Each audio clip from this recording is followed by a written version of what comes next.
الاحترام عزیز دوست اور بزرگوں، قرآن کریم کی چند آیات مبارکہ اور کچھ احادیث مبارکہ آپ کے سامنے تلاوت کی ہیں۔ ان آیات اور احادیث میں کمزور، فقیر، محتاج اور مسکین لوگوں کے بارے میں اللہ تعالیٰ نے اور اس کے پیغمبر صلی اللہ علیہ وسلم نے ارشاد فرمایا۔ کمزور لوگ، ضعیف لوگ، مسکین، ان کے فضائل بیان فرمائے، ان کے ساتھ محبت کرنے کے فضائل اور برکات کا بیان فرمایا۔ قرآن کریم کی بے شمار آیات ہیں اور بہت سے احادیث ہیں جس میں اللہ تعالیٰ نے یہ حکم دیا کہ جو معاشرے کے کمزور لوگ ہیں، پسے ہوئے لوگ ہیں، غریب ہیں، نادار ہیں، محتاج ہیں، بیمار ہیں، کسی تکلیف میں مبتلا ہیں، وہ نہایت غمخواری، ہمدردی کے مستحق ہیں۔ دیکھیں میرے بھائیو، یہ نظام اللہ کا نظام ہے۔ اللہ تعالیٰ ہی امیر کرتا ہے، وہی غریب کرتا ہے۔ دولت جس کو چاہے عطا کر دے، جس کو چاہے محروم کر دے، سارے کام اس کے ہیں۔ وَأَنَّهُ هُوَ أَغْنَى وَأَقْنَى، اللہ ہی غنی کرتا ہے، اللہ ہی تنگ دست کرتا ہے۔ اللہ یبسط الرزق لمن یشاء ویقدر، اللہ جس کے لیے چاہتا ہے رزق کے دروازے کھول دیتا ہے۔ واللہ یقبض ویبسط، جس کے لیے چاہتا ہے وہ تنگ کر دیتا ہے، جس کے لیے چاہتا ہے کشادہ کر دیتا ہے۔ واللہ فضل بعضکم علی بعض فی الرزق، اللہ ہی نے فضیلت دی تم میں سے بعض کو بعض پر رزق کے معاملے میں۔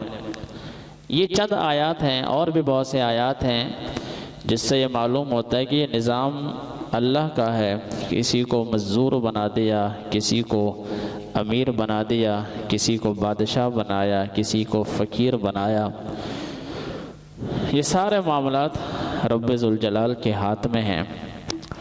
اس وجہ سے کسی کو حقیر سمجھنا اس کی غربت کی بنیاد پر، اس بنیاد پر کہ اس کا گھر اچھا نہیں، اس کا لباس اچھا نہیں، اس کی سواری اچھی نہیں، یا وہ پڑھنا لکھنا نہیں جانتا، اپنے دستخط کرنا بھی نہیں جانتا، اس بنیاد پر اس کی حقارت کرنا یہ تکبر ہے۔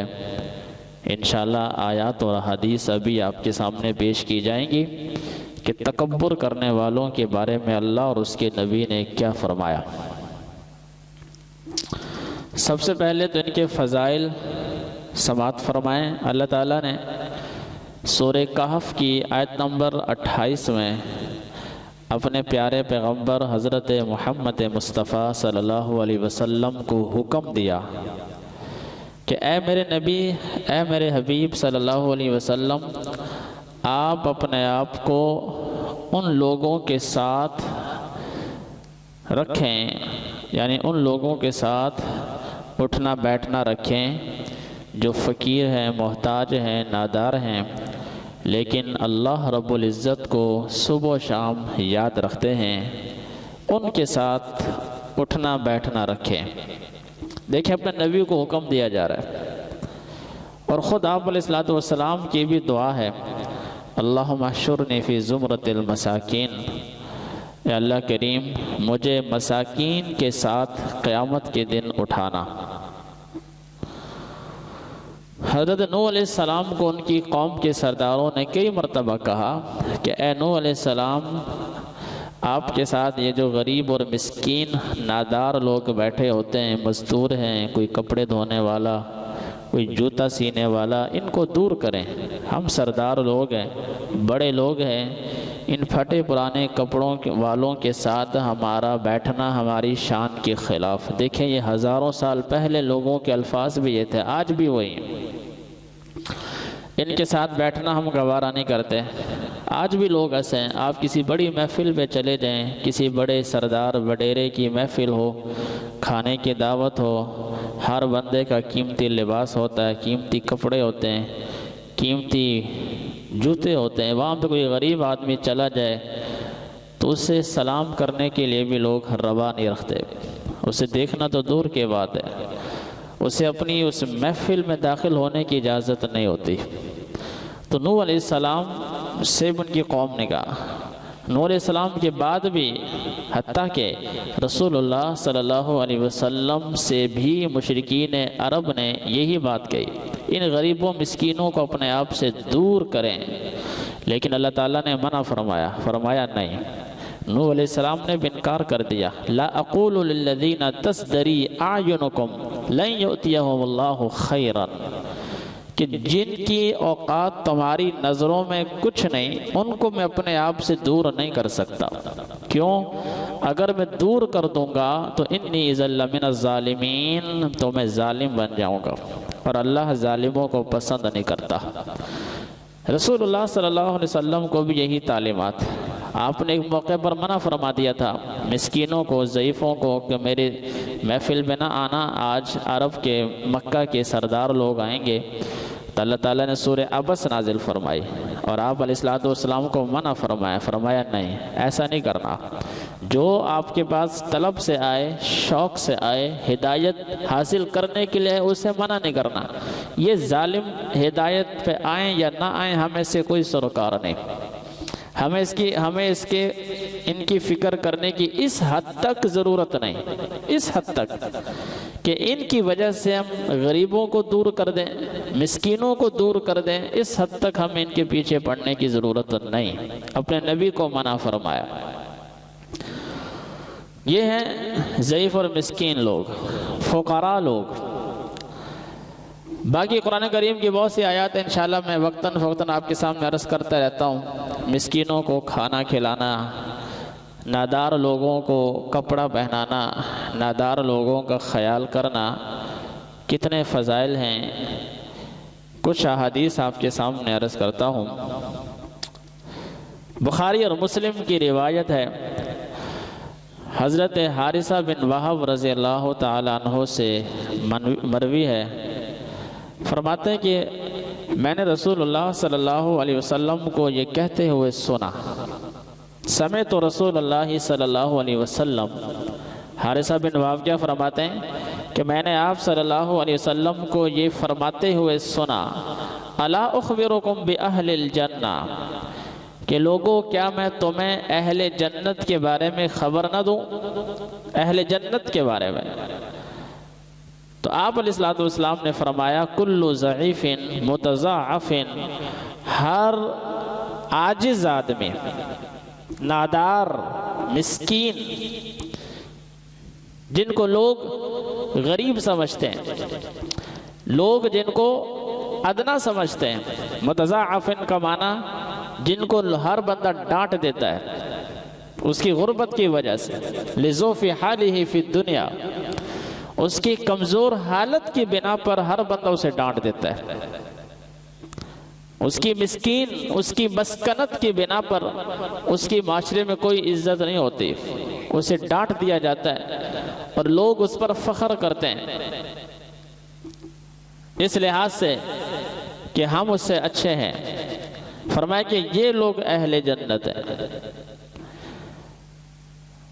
اسی کی وضاحت ایک اور روایت میں مسلم شریف میں حضرت ابو ہریرہ رضی اللہ تعالیٰ عنہ سے مروی ہے، اسی جملے کی تفصیل دوسری روایت میں آپ صلی اللہ علیہ وسلم نے فرمایا، رب اشعث اغبر مدفوع بالابواب، بہت سے لوگ ایسے ہوتے ہیں جن کے بال پراگندہ ہوتے ہیں، بالوں پہ کبھی تیل نہیں لگایا، سر کے بال پراگندہ، ایسا لگتا ہے جیسے کبھی یہ انہوں نے غسل نہیں کیا، نہائے نہیں۔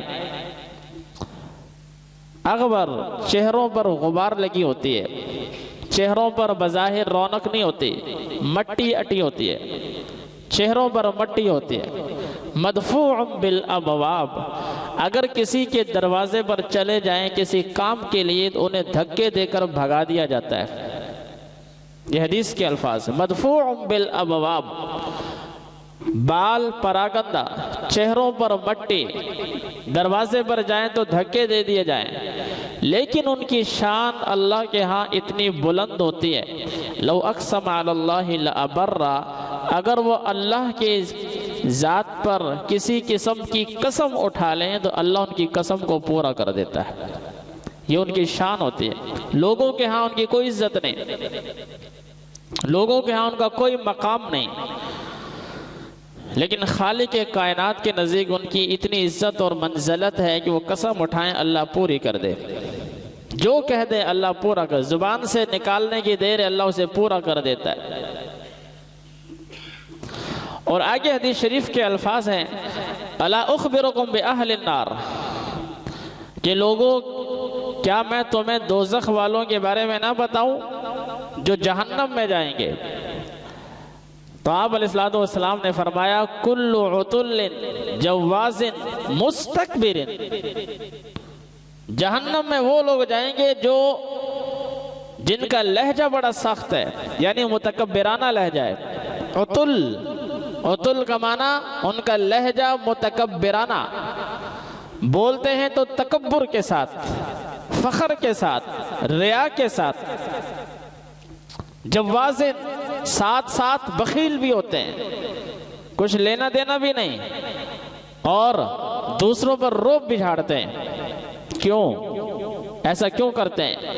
سورہ قلم میں اللہ تعالیٰ نے اس کی وجہ بیان فرمائی کہ ان کا لہجہ متکبرانہ کیوں ہوتا ہے، اس لیے کہ ان کان ذا مال و بنین، اللہ نے انہیں مال عطا کیا ہوتا ہے، اللہ نے ان کو بیٹے عطا کیے ہوتے ہیں۔ بیٹے اللہ نے دیے، مال اللہ نے دیا، وہ تو دیا کسی اور غرض کے لیے، مال دیا اپنے راستے میں خرچ کرنے کے لیے، اللہ نے بیٹے عطا فرمائے کہ دوسروں کے کام آئیں، لیکن یہ مال خرچ کرنے کے بجائے بخل کرتا ہے۔ بیٹے اللہ نے دیے دوسروں کے کام آئیں لیکن تکبر کرتا ہے۔ ان کے بارے میں اللہ کے نبی نے کیا فرمایا؟ یہ دوزخ میں جائیں گے۔ الا اخبرکم باہل النار، جنت والے کون؟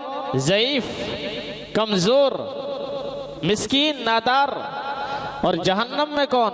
مالدار، متکبرانہ لہجے والا، مستکبرین، تکبر کرنے والا۔ ایک اور روایت میں بخاری اور مسلم شریف کی روایت ہے، حضرت سہل بن سعد رضی اللہ تعالیٰ عنہ سے مروی ہے، مشہور روایت ہے، اکثر احباب نے سنی ہوئی۔ فرمایا کہ مر رجل علی رسول اللہ صلی اللہ علیہ وسلم، ایک شخص آپ علیہ السلام کے سامنے سے گزرا، فقال لرجل عنده جالس، آپ علیہ السلام نے، آپ کے پاس ایک مرد بیٹھا ہوا تھا، ایک شخص بیٹھا ہوا تھا، آپ نے سے پوچھا، ما رأیک فی ھذا، اس شخص کے بارے میں تیری کیا رائے ہے؟ یہ جو ابھی گزرا ہے اس کے بارے میں تیری کیا رائے؟ تو اس شخص نے کہا، یا رسول اللہ صلی اللہ علیہ وسلم، ھذا رجل من اشراف الناس، یہ معزز آدمی ہے، سردار آدمی ہے، وڈیرا ہے، بڑا آدمی ہے، ھذا حری ان خطب ان ينکح وان شفع ان يشفع، یہ اس قابل ہے کہ کسی گھر میں نکاح کا پیغام بھیج دے تو اس کے نکاح کے پیغام کو قبول کیا جائے گا، کسی کی سفارش کر دے تو اس کی سفارش قبول کی جائے گی، بڑا آدمی ہے، سردار آدمی ہے۔ آپ صلی اللہ علیہ وسلم خاموش ہو گئے، فسکت رسول اللہ صلی اللہ علیہ وسلم، آپ خاموش ہو گئے۔ تھوڑی دیر کے بعد ایک اور شخص گزرا، اس شخص کے بارے میں آپ صلی اللہ علیہ وسلم نے پوچھا اسی شخص سے کہ اس کے بارے میں تیری کیا رائے ہے؟ ما رأیک فی ھذا الرجل، تو اس آدمی نے کہا، یا رسول اللہ صلی اللہ علیہ وسلم، ھذا رجل من فقراء المسلمین، یہ شخص فقیر محتاج مسلمان ہے، نادار ہے، مسکین ہے، غریب آدمی ہے۔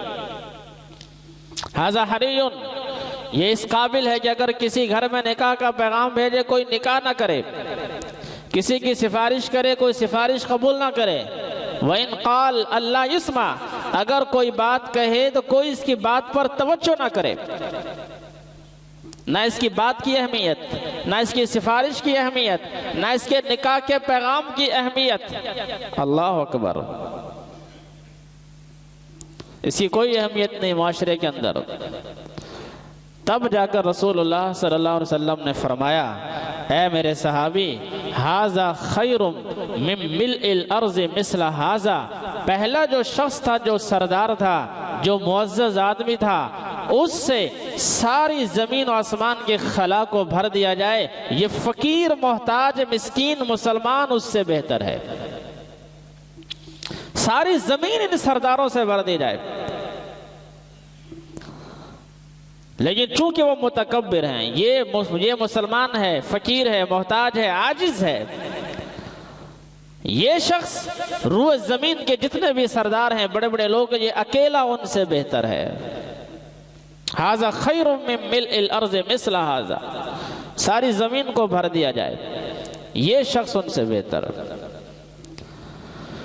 اس لیے کسی کو حقیر نہ سمجھو میرا، یہ محبت، یہ دراصل یہ چیز محبت سکھا رہی ہے۔ کسی کے لباس پر نہ جاؤ، کسی کے پھٹے پرانے جوتوں پر نہ جاؤ، کسی کے پیشے پر نہ جاؤ کہ یہ تو جوتے لوگوں کے سیتا ہے، یا یہ مزدوری کرتا ہے، کیا پتا اللہ کے یہاں اس کا کیا مقام ہوگا۔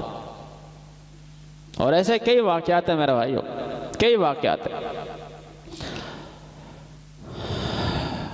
حضرت ابو سعید خدری رضی اللہ تعالیٰ عنہ بیان فرماتے ہیں کہ رسول اللہ صلی اللہ علیہ وسلم نے فرمایا، احتجت الجنت والنار، جنت اور جہنم میں آپس میں بحث ہوئی۔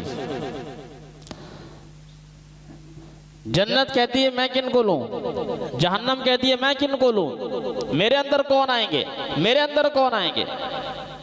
چنانچہ فیصلہ ہوا دونوں کے بیچ میں۔ صحیح روایت ہے، حدیث کے الفاظ ہیں، جنت نے کہا،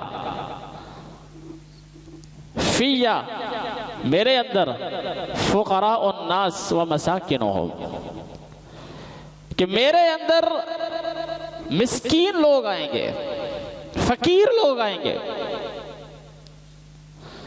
محتاج لوگ آئیں گے، جو بیچارے ایک ہی لقمے کو ترستے ہیں، رات بھوک میں گزارتے ہیں،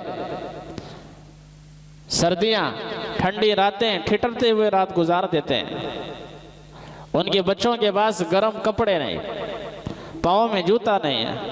لوگ تو حقارت کرتے ہیں، لوگ تو یہ کہتے ہیں کہ جب کچھ پلے میں تھا نہیں تو بچے پیدا کیوں کیے، انا للہ و انا الیہ راجعون۔ پنجابی میں کہتے ہیں جمن دا پتا سنبھال دا نہیں پتا، کفریہ جملے بولتے ہیں۔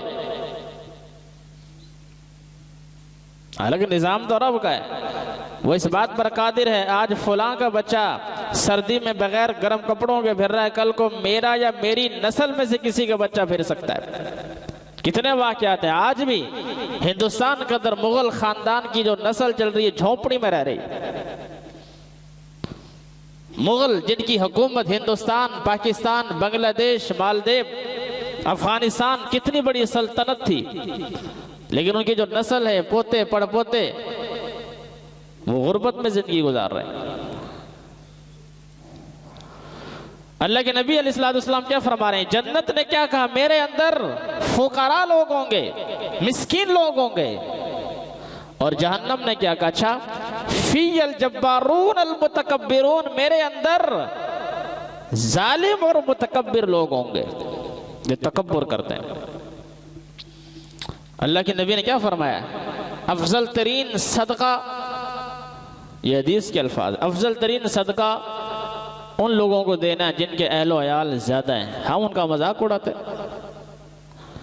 خدا نہ خاصہ کسی جگہ پر آفت آ جائے، سیلاب آ جائے، زلزلہ آ جائے، وہاں پہ NGOs، مسلمانوں کی بھی، ہم غیر مسلموں سے کیا شکوہ کریں، جب وہاں پہ امداد تقسیم کرتے ہیں، جن کے بچے زیادہ ہوں تو ان کو نہیں دیتے، اور ان سے کہتے ہیں کیوں بچے پیدا کیے زیادہ۔ اللہ قرآن کیا کہہ رہا ہے؟ لمن الملک اليوم، اللہ پکاریں گے ان وڈیروں کو، ان سرداروں کو، آج کس کی بادشاہت ہے؟ ان کا مرتبہ مچھر کے پر کے برابر بھی نہیں ہوگا۔ اور دوسری طرف اللہ کے نبی صلی اللہ علیہ وسلم کا فرمان ہے کہ بہت سے لوگ ایسے آئیں گے۔ حضرت عبداللہ بن مسعود رضی اللہ تعالیٰ عنہ صحابی رسول تھے، دبلے پتلے، کمزور سا جسم، نحیف، لاغر، چھوٹی چھوٹی پنڈلیاں۔ فرمایا کہ عبداللہ بن مسعود جس کا وزن کچھ بھی نہیں، نحیف اور لاغر ہے، پنڈلیاں چھوٹی چھوٹی، لیکن قیامت کے دن ان پنڈلیوں کا وزن اللہ کے نزدیک پہاڑوں سے بھی زیادہ ہوگا۔ کیوں؟ وہ فقیر، محتاج، مسکین ہے۔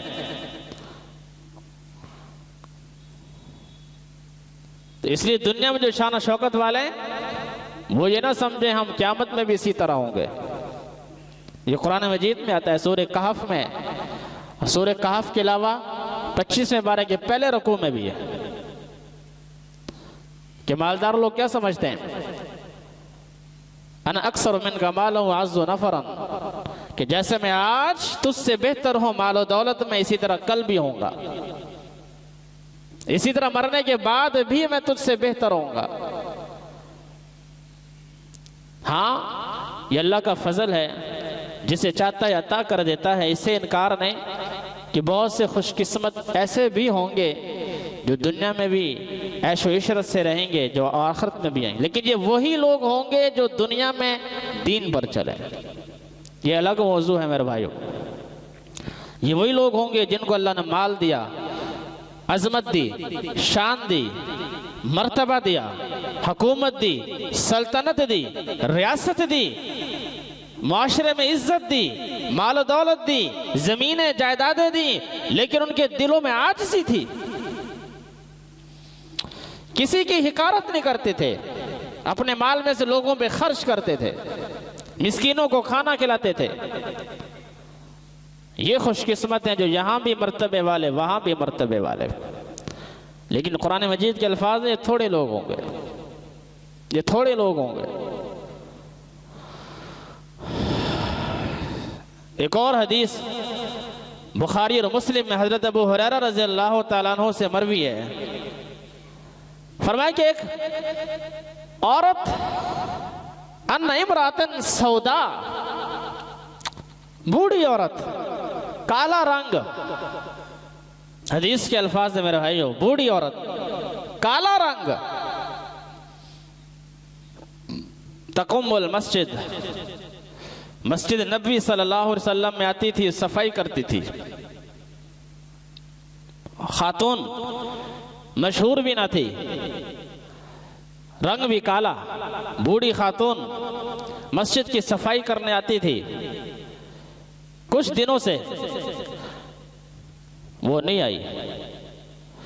آپ علیہ السلام نے صحابہ سے پوچھا کہ وہ خاتون کہاں ہے جو آتی تھی؟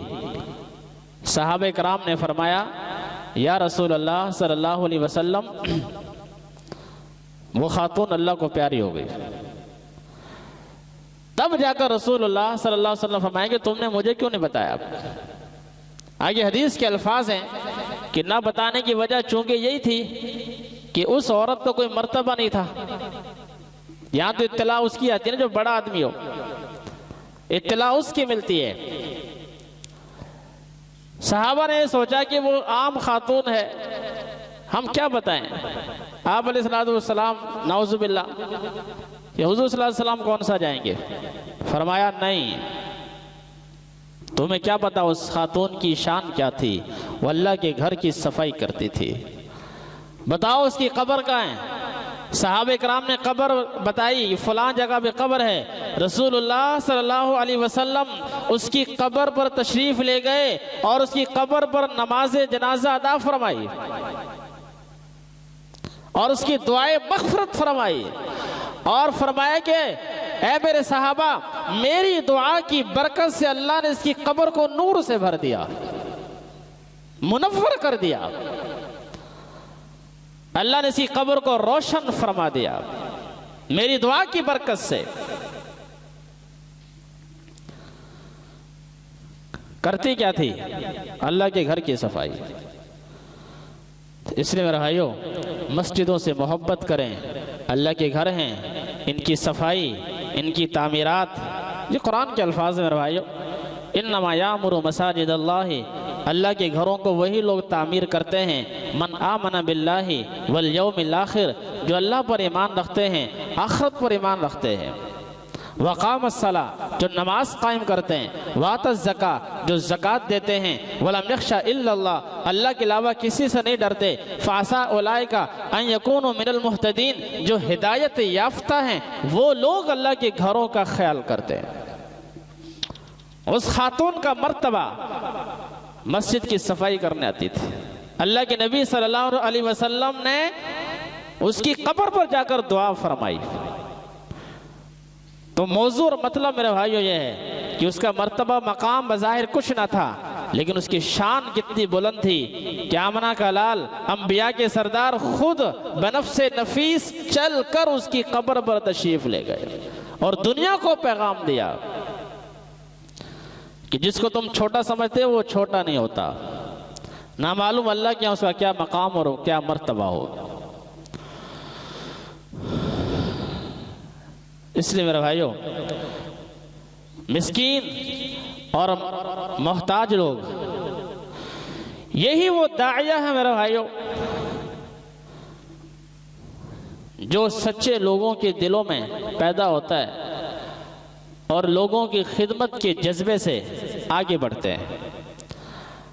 اللہ تعالیٰ نے ان کی شان بیان فرمائی مختلف مقامات پر۔ سورہ طہر کے اندر اللہ تعالیٰ نے فرمایا کہ عینن، جنت وہ چشمہ ہے، جنت میں وہ چشمے ہیں، یشرب بہا عباد اللہ، جن چشموں سے اللہ کے بندے وہ پانی پئیں گے، یوفون بالنذر، یہ وہ لوگ ہیں جو اپنی منت کو پورا کرتے ہیں، وَيَخَافُونَ يَوْمًا كَانَ شَرُّهُ مُسْتَطِيرًا، اور یہ وہ لوگ ہیں جو قیامت کے دن کی تکلیف اور عذاب سے ڈرتے ہیں، جن کے دلوں میں خوف ہے ہم نے مرنا ہے اور مرنے کے بعد قیامت کا ہولناک دن آنے والا ہے۔ آئیے کیا فرمایا، إِنَّمَا نُطْعِمُكُمْ لِوَجْهِ اللَّهِ لَا نُرِيدُ مِنْكُمْ جَزَاءً وَلَا شُكُورًا، فرمایا کہ ہم محض اور محض اللہ کی رضا کے لیے، کوئی بدلہ لینے کے لیے نہیں، شکریہ کہلوانے کے لیے نہیں کہ لوگ ہمیں شکریہ کہیں یا سلام کریں، نہیں، محض اللہ کی رضا کے لیے مسکینوں کو کھانا کھلاتے ہیں۔ انما نطعمکم لوجہ اللہ، اور سورہ مدثر میں واضح اللہ تعالیٰ نے فرمایا فی جنات یتساءلون عن المجرمین ما سلککم فی سقر قالوا لم نکن من المصلین ولم نکن نطعم المسکین۔ اہل جنت اہل دوزخ سے پوچھیں گے کہ تم جہنم میں کیوں گئے، تو بہت سی باتیں وہ بیان کریں گے، ان میں سے ایک بات یہ ہے لم نکن نطعم المسکین، کہ ہم مسکینوں کو کھانا نہیں کھلاتے تھے، مسکینوں کا خیال نہیں، کھانے سے مراد یہ نہیں کہ روٹی کھلاؤ، ان کا خیال کرو، کوئی بھائی، کوئی رشتہ دار، کوئی محلے دار، کوئی پڑوسی، کوئی جاننے والا مستحق ہے، پریشان حال ہے، اس کا خیال کرو، یہ مطلب ہے۔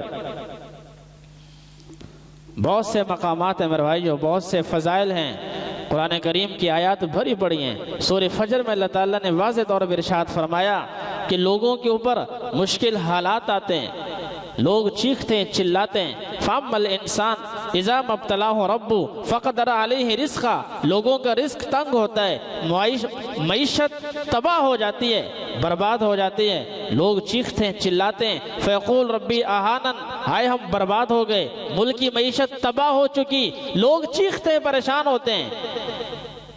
اللہ نے اس کی وجہ بیان فرمائی، ایسا ہوتا کیوں ہے؟ اس لیے کَلَّا بَل لَا تُکْرِمُونَ الْیَتِیم، معیشت ملک کی تباہ اس لیے ہوتی ہے کہ اس معاشرے میں یتیموں کا خیال نہیں رکھا جاتا۔